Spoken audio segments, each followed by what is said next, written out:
कमरे के बीचों बीच पर्दे के सामने ताइक्योंग पद्मासन में शांत बैठा है, सांस अंदर और फिर धीरे धीरे बाहर छोड़ता है। फू। उसी पल दरवाजा खिसकने की आवाज आती है। सेवक आदर से झुककर बोलता है, आप तो पहले से ही जाग रहे हैं यंग मास्टर। ताइक्योंग हल्की सी हंसी के साथ करवट बदलता है और कहता है, नींद ही नहीं आ रही थी। वो अपनी हथेलियों को देखता है, उन्हें मोड़ता खोलता है, मानो खुद पर ही भरोसा ना हो। जिन ताइक्योंग मन ही मन सोचता है, जब से मैंने अपनी ची का सही तरीके से संचार करना शुरू किया है, मैं साफ महसूस कर सकता हूँ कि मेरा मन ज्यादा स्पष्ट हो गया है और मैं उतनी आसानी से थकता भी नहीं हूँ। सेवक हाथ से ट्रे मेज पर रखते हुए कहता है, संभव है आपकी चोट और बिगड़ जाए, इसलिए कृपया भरपूर आराम कीजिए। जिन ताइक्योंग मन ही मन सोचता है, मेरे ज्यादातर दर्द भी अब खत्म हो चुके हैं। ताइक्योंग शांत स्वर में कहता है, समझ गया। क्या ये संभव होगा कि वो आगे कुछ पूछने ही वाला था कि तभी सेवक बोल उठता है, हे भगवान, यंग मास्टर, कृपया मुझसे इतनी आदरपूर्वक बात ना करें। मेरे जैसे साधारण से सेवक से सम्मान से बात करने की कोई आवश्यकता नहीं है। ताइक्योंग हल्की मुस्कान के साथ हाथ उठाता है।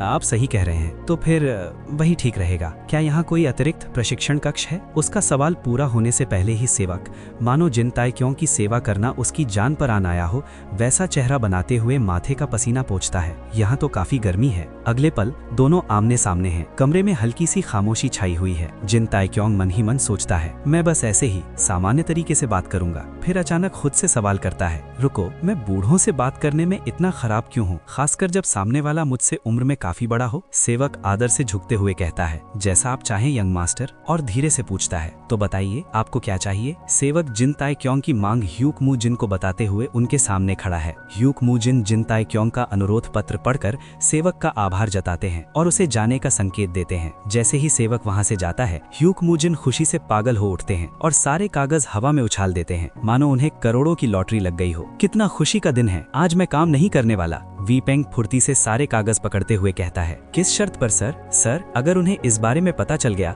तो हालात एक बार फिर मुश्किल हो जाएंगे। ह्यूक मू जिन खुशी में नाचते हुए कहते हैं, मेरा सबसे छोटा भाई पूरी कोशिश कर रहा है कि वो मार्शल आर्ट्स ठीक से सीख सके, तो ऐसी स्थिति में मैं काम कैसे कर सकता हूँ? दोनों आमने सामने हैं। एक गुस्से में ताने मारते हुए कहता है, तुम्हें पता है असल में क्या ज्यादा जरूरी है? यही कि इस हालात में बुजुर्ग क्या सोचते हैं। दोनों की आंखें एक दूसरे पर जमी हुई हैं। कोई कुछ नहीं बोलता, तनाव साफ दिखाई देता है। अचानक ह्यूक मू जिन अपने आसन पर बैठते हुए कहते हैं, उन बुजुर्गों की माँ की आंख, कितने परेशान करने वाले हैं ये लोग। वे पेंग आगे बढ़ता है और झुककर कहता है, माय लॉर्ड, क्या मैं कुछ कह सकता हूँ? ह्यूक मू जिन कहते हैं, नहीं, मैं कुछ नहीं सुनना चाहता। वे पेंग जोर देकर कहता है, लेकिन मैं फिर भी कहूंगा। ये 5वीं बार है जब उसने परिवार की निधि से पैसा हड़प लिया है, और जो बाकी चीजें उसने चुराई हैं, मैं तो उनका हिसाब भी नहीं जोड़ रहा हूँ। अगर हम परिवार के नियमों का सच में पालन कर रहे होते तो अब तक उसे फांसी दे दी जा चुकी होती। ये एक चमत्कार ही है कि वो आज तक जिंदा है। ह्यूक मू जिन सिर पर हाथ मारते हुए कहते हैं, अरे यार, अभी ये बात क्यों उठा रहे हो? वे पेंग अपनी बात जारी रखते हुए, मैं बस तथ्य बता रहा हूँ क्योंकि हम पहले से उसी के बारे में बात कर रहे हैं। आप परिवार में किसी से भी पूछ लीजिए, हर किसी की उसी के बारे में यही राय होगी। सर, आप उसे अपने प्यारे छोटे भाई के रूप में देखते हैं,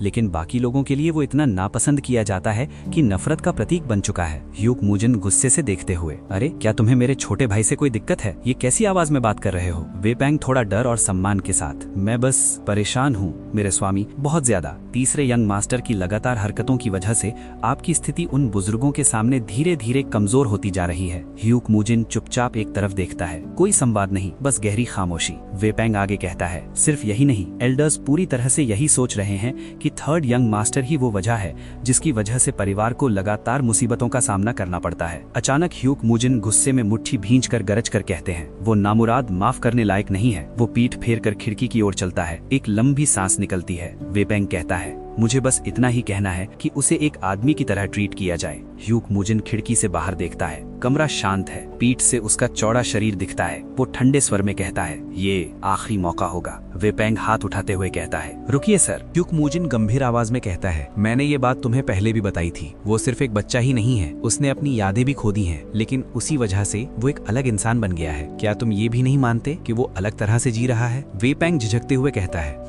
वो बात तो है। वे पेंग मन ही मन सोचता है, ये सच है कि वो बिल्कुल अलग तरह से काम कर रहा है। उसने मार्शल आर्ट सीखना भी शुरू कर दिया है। ह्यूक मू जिन अचानक अचानक रुक जाता है, खिड़की पर हाथ रखते हुए कहता है, वेपैंग। वेपैंग तुरंत सिर झुकाकर जवाब देता है, जी सर। ह्यूक मूजिन गंभीर और हुक्म भरे लहजे में कहता है, मैं एक आदेश, एक डिक्री अपनी ओर से जारी करता हूँ। महल का एक शांत दृश्य, चिड़ियों की आवाजें। वेपैंग धीरे से कहता है, और इसलिए स्क्रोल खोला जाता है। उस पर लिखा हुआ आदेश, परिवार के 14 पवित्र कानूनों को तोड़ने के कारण तीसरे यंग मास्टर जिन ताई क्योंग को अनिश्चित काल के लिए प्रशिक्षण गुफा में बंद किया जाएगा। ये सुनकर जिन ताई क्योंग चौंक जाता है। उसी समय वेपैंग सैनिकों को आदेश देता है, अपराधी जिन ताई क्योंग को बांध लो। ताई क्योंग नीचे देखते हुए हल्का सा हंसता है।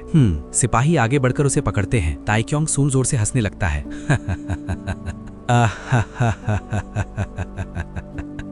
अचानक जिन ताई क्योंग भड़क उठता है, गुस्से में चिल्लाता है, क्या आप बकवास कर रहे हो तुम लोग? वह पूरी ताकत से झपटता है और चीखता है, मैंने तुम्हें कहा था कि मुझे प्रशिक्षण के लिए एक अतिरिक्त कमरा दिलाओ। मैंने ये नहीं कहा था कि प्रशिक्षण के नाम पर मुझे किसी जेल में बंद कर दो। जिन ताई क्योंग गुस्से से धाड़ता है, और ये अनिश्चित काल वाला हिस्सा क्या बकवास था? क्या तुम सब पागल हो? वेपैंग हाथ उठाकर उसे शांत करने की कोशिश करता है। अब तीसरे यंग मास्टर, कृपया शांत हो जाइए, मुझे भी कुछ कहना है। ताई क्योंग चिल्लाता हुआ, मुझे तुम्हारी एक भी बात नहीं सुननी है, कमीने। ताई क्योंग बच्चों की तरह हाथ पैर पटकते हुए, मुझे कोई फर्क नहीं पड़ता, मैं तो अपने कमरे में जाकर ट्रेन करूंगा। वेपैंग जोर से आवाज लगाता है, third young master. Tae Kyung की चीख, fuck you, don't call me that. वेपैंग का चेहरा गुस्से से काला पड़ता है। जमीन पर गिरे हुए जिन ताई क्योंग की सांसें तेज हैं, उसकी आंखें चौड़ी खुली हुई हैं। उसके दिमाग में ख्याल कौंधता है, ये हालात कुछ अलग हैं। अचानक उसकी आंख और ज्यादा खुल जाती है। वह हड़बड़ाकर उठने की कोशिश करता है। वेपैंग उसे देखते टेलीपैथी से बोलता है, शांत हो जाओ थर्ड यंग मास्टर, कृपया मेरी बात सुनो। वेपैंग गंभीर आवाज में कहता है, अगर अभी तुमने हंगामा किया तो हालात और बिगड़ सकते हैं। वेपैंग आगे समझाता है, तुम्हारी सजा तय हो चुकी है, लेकिन हालात पूरी तरह से तुम्हारे खिलाफ नहीं है। पास खड़े गार्ड आपस में बात करते हैं। सुना है थर्ड यंग मास्टर पहले से भी ज्यादा अजीब हो गया है? वेपैंग धीमी आवाज में कहता है, ज्यादा से ज्यादा तुम वहाँ करीब 7 दिन रहोगे। ताई क्योंग मूल भाव करते हुए हाथ दिखाता है, 3 दिन कैसे रहेंगे? वेपैंग गुस्से से लाल हो जाता है और कहता है, शिकायत करना बंद करो। ताई क्योंग मन ही मन घबरा कर सोचता है, ओ शिट, उसकी आंखें देखो, ये तो वही नजर है जैसे कोई सोचता हो कि मुझे बड़ी आसानी से हरा देगा। फिर चिढ़कर सोचता है, तो क्या हुआ? क्या तुम लड़ाई में बहुत अच्छे हो? एक्टिवेट की सेंस। वेपैंग ठंडे कदमों से पीछे मुड़ता है। ताई क्योंग दूर खड़ा उसे देख रहा है। वेपैंग शांत स्वर में पूछता है, तो